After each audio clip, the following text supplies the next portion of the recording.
Thank you so much. Lovely to be here. Interview start करने से पहले कैसे हुआ कि एज ए एक्ट्रेस जब आँखों की सर्जरी होने के बाद काफ़ी लाइट फेस करना पड़ता है, काफ़ी टाइम से फेस करते हैं, उसके बाद भी आप काम कर रही हो, एंटरटेन कर रही हो लोगों को। अरे थैंक यू सो मच। वो क्या, दैट्स आवर जॉब ना। आप बोलते हैं कि show business, show must go on, you can't stop anything for any. वो तो एक इमरजेंसी सर्जरी थी जो करनी पड़ी। I could not stop that, also I had an infection. तो उस वजह से लेफ्ट आई का लेंस रिप्लेस करना पड़ा हमको, और फिर I am not suppose to face this. But अभी 15 दिन हो चुके हैं, so I think I am better. Thank you for all your wishes. बहुत सारे फैंस ने मुझे मैसेज किया, क्योंकि लाफ्टर शेफ्स के शूट पे हमने बाद में डाला ये वीडियो, वरना उस दिन तो बहुत हालत ख़राब थी। I was really not aware, but ठीक है। Thank you, thank you, thank you everyone. और कश्मीरा की बात करें तो कश्मीरा की अगर सामने हो और बिग बॉस की बात ना हो तो वो तो काफ़ी अधूरा सा हो जाएगा, क्योंकि करेक्ट। बिग बॉस से आप इंट्रोड्यूस हो चाहे वो television Bigg Boss O T T हो, बिग बज़ हो, या तो कितना सीज़न फॉलो कर रहे हो आप? मैं सीज़न फॉलो कर रही हूँ। जब तक मुनीषा थी तब तक तो ज़्यादा ही कर रही थी। अब क्या बीच में एक आध 2 दिन मेरा मिस हो जाता है कभी। लेकिन बिग बॉस ऐसा शो है कि आप अगर वीकेंड का वार भी देखते हो ना, you get the gist of the whole week. पूरे हफ्ते का पता हाँ, चल जाता और मैं कुछ चीज़ें रिपीट भी देखती हूँ, कुछ चीज़ें जाके वापस देखती भी हूँ, क्योंकि मैं ट्विटर पे काफ़ी एक्टिव थी। और अब obviously we are doing Laughter Chef, so मुझे, मैं उसके बारे में ज़्यादा पोस्ट कर रही हूँ। लेकिन कल मैंने विशाल के पेरेंट्स के बारे में पोस्ट किया था, क्योंकि डिफ़िकल्ट होता है जब माँ बाप आके रोते हैं और बच्चा अंदर रो रहा है। तो that was very very difficult for me to watch. मैंने पोस्ट किया था। मैं बिग बॉस 1 में थी, फिर उसके बाद और 3 बार आई हूँ बिग बॉस में, किसी के कंपेनियन बन के, फिर 14 सीज़न में खुद बन के। तो I am a huge fan of big boss. Obviously I am a very very big fan. है। विशाल की आपने बात की, विशाल को थप्पड़ पड़ा के, उसके बाद भी अरमान के घर में, तो ये कितना जस्टिस है विशाल के साथ? यार that is big boss rules. अभी यहाँ पे ना आप रूल चला सकते हो ना हम। वो कभी कभी लोगों को वायलेंस के लिए निकाल देते हैं, बट कहीं ना कहीं उन्होंने ये भी सोचा होगा कि उसकी वाइफ के बारे में किसी ने बोला, तो that was a natural instinct. Violence हमेशा रॉन्ग होता है, लेकिन मैं कौन होती हूँ अरमान को गलत बोलने वाली? क्योंकि अगर मैं उसके जगह पे होती and somebody would have attacked my family और said something derogatory, तो मैं कैसे रिएक्ट करती? बट यहाँ मुद्दा ये है कि अरमान ने कुछ सुना नहीं था। उसने कटारिया का सुन के उसने किया। अब क्या है, अब क्योंकि विशाल के पेरेंट्स आए और उन्होंने बोला ऐसी बात तो हुई ही नहीं थी। तब अब वो अरमान को, उनको ब्लेम कर रहा है, कटारिया को ब्लेम कर रहा है। तो one should stand up for the action, not blame somebody else. उसको हो सकता है गलत इन्फॉर्मेशन दी होगी। अब ऑब्वियसली वो अपनी वाइफ की सुनेगा, क्योंकि वाइफ इज़ हिज फैमिली। अब सो आई डोंट नो। एक पब्लिक फिगर होने के साथ साथ बिग बॉस इतनी बड़ी फैमिली के साथ आपका ओपिनियन जानना चाहेंगे लोग कि ये कितना सही था या गलत था? थप्पड़ मारना? और उनका अभी भी घर में रहना, आपका पर्सनल नहीं, ओपिनियन कौन सा, उनका घर में रहना कि थप्पड़ मारना? दोनों। दोनों। थप्पड़ मारना, अगर मैं उसकी जगह पे होती and somebody would have attacked my kids, तो maybe I would have reacted the same way. लेकिन विशाल ने बोला क्या था? वो बोला सुंदर लगती है बहुत। उसने अगर ये बोला होता कितनी गंदी लगती है, कितनी खराब है, तो फिर मैं अंडरस्टैंड करती हूँ। उसने कॉम्प्लीमेंट ही दिया था ना भाई। और उसके पहले उसने शायद कृतिका को भी ये कॉम्प्लीमेंट दिया था, तब कृतिका ने बुरा नहीं माना। उसने बुरा इसलिए माना क्योंकि उसको लगा कि इसकी सोच गलत है। अब सोच पे किसका अधिकार है? कौन देख सकता है? क्योंकि उसने बोला आई एम गिल्टी। अब वो बेचारे को बच्चा है, उसको मालूम ही नहीं कि वो ये बोल सकता है नहीं बोल सकता। वो तो बोल भी गया, उसने कुछ चीज़ें बोल भी दी। कुछ लोग सिर्फ सोचते हैं, बोलते नहीं हैं। तो आई डोंट थिंक, मुझे लगता है उसको माफ़ करना चाहिए।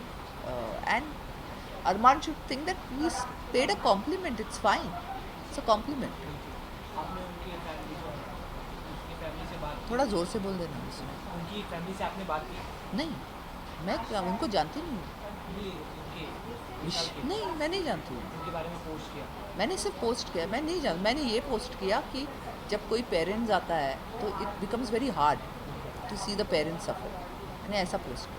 और साथ ही अगर आपको इस बार बिग बॉस में जाके किसी को सजेशन देना हो मेनली, तो आप किसको देंगे? Ranveer Shaurya, he is a winner.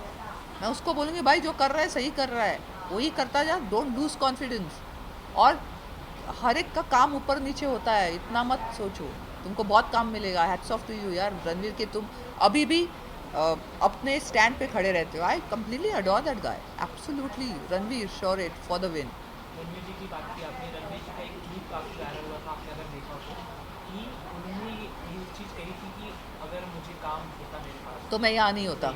हाँ, वो बहुत दिल को छू गई बात, क्योंकि आपको ये अंडरस्टैंड करना चाहिए कि बहुत काम जो डिज़र्विंग लोग हैं हमारी इंडस्ट्री में उनको मिल नहीं रहा है। नए नए लोगों को मिल रहा है जो इंस्टाग्राम या यूट्यूब के, जिनके फॉलोइंग ज़्यादा है। लेकिन उन लोगों को, सभी ऐसे नहीं है, लेकिन कुछ आध लोगों को एक लाइन बोलने नहीं आती। Ranveer Shaurya is a very good actor and he is not a has been, he is still young, he still should get good work. तो वो बहुत बुरा लगा, लेकिन ये हमारी स्थिति है आज की इंडस्ट्री की, कि जहाँ पे आपने 40 क्रॉस कर दिया, आपको काम नहीं मिलता, तो आप जितना भी डाइट करो, जितना भी अच्छे दिखो, आपको आप मीन्स लोग लाइक लिटरली मुझे 12-13 साल के बच्चे पूछते हैं कि आपने क्या किया।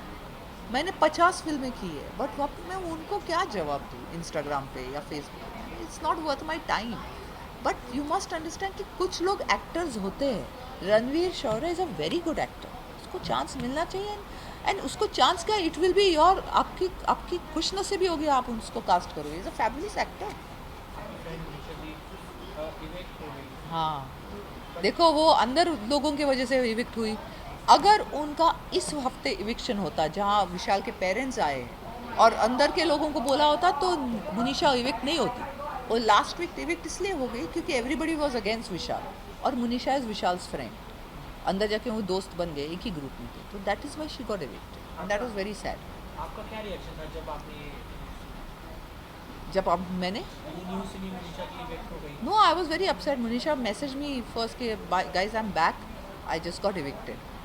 That was very sad. But then उसने मुझे बोला कि ऑडियंस ने नहीं किया, अंदर वालों ने किया, तो फिर बिल्कुल, ये कितना सही हो जाता है जब एक अच्छे गेम खेलने के बाद भी आपके कलीग, आपके जो दोस्त फ्रेंड्स हैं, वही आपको इवेक्ट करते हैं। एक्चुअली बिग ब्रदर का फॉर्मेट यही है कि अंदर वाले ही आपको इविक्ट करते हैं, बाहर वाले करते नहीं। अगर आप यूएसए का बिग ब्रदर देखो तो that's the actually original format. अब हमारे इधर बाहर वाले ऑडियंस वाले इविक्ट करते हैं, तो I think it's fair. I mean that is why ये मेंटल गेम है ना, आपको इतना अच्छा रखना पड़ता है सबके साथ, एक ग्रुप में बैठ के नहीं रहना चाहिए, इतना आपको शातिर गेम खेलना चाहिए। बट मुनीषा शातिर नहीं, she is not a cunning person, she is a very lovable, very nice person, not cunning at all.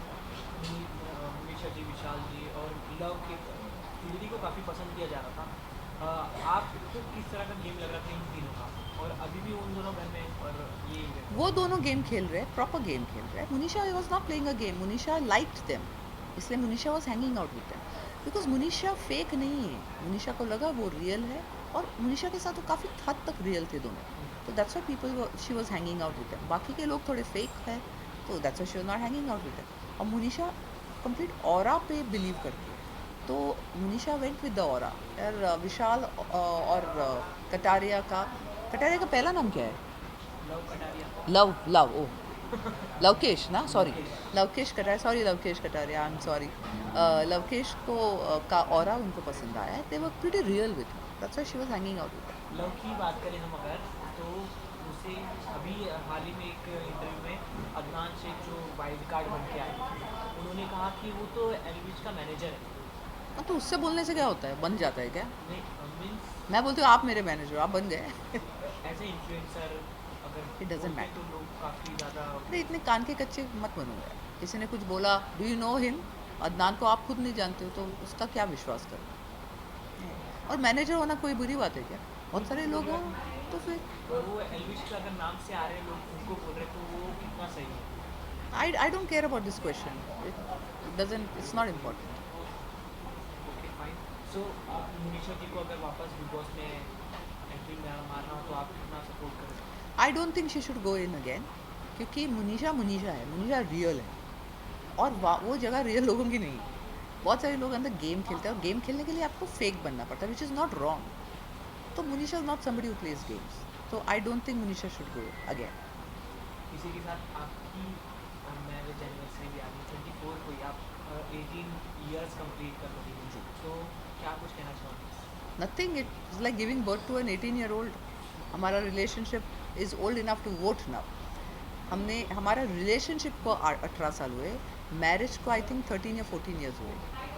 So 2012, 12 years complete, but we been living together since 18 years. On camera जितनी मस्ती आप लोगों ने दिखाई देती है, वैसे ऑफ कैमरा भी की कुछ? अरे वो ऑफ कैमरा ही है हमारे लिए, हमको आधा टाइम पता नहीं होता कब कैमरा रोल हो रहा है या हमको दिखा रहे हैं। तो दैट्स अस रियल। और किसी ने हमको ऐसा रियल नहीं देखा ना, हम ऐसे ही है। हमको कहीं पे भी इंटरव्यू पे पकड़ो, ये करो, हम ऐसे ही यही चीज़ें करते हैं। कुछ भी निकालो हमारा, हम लोग कुछ, हमारा कुछ फेक नहीं होता उधर। एंड हाँ, मुझे नहीं आती कुकिंग, तो उसमें क्या, कौन सी बड़ी बात है। I was chef at home.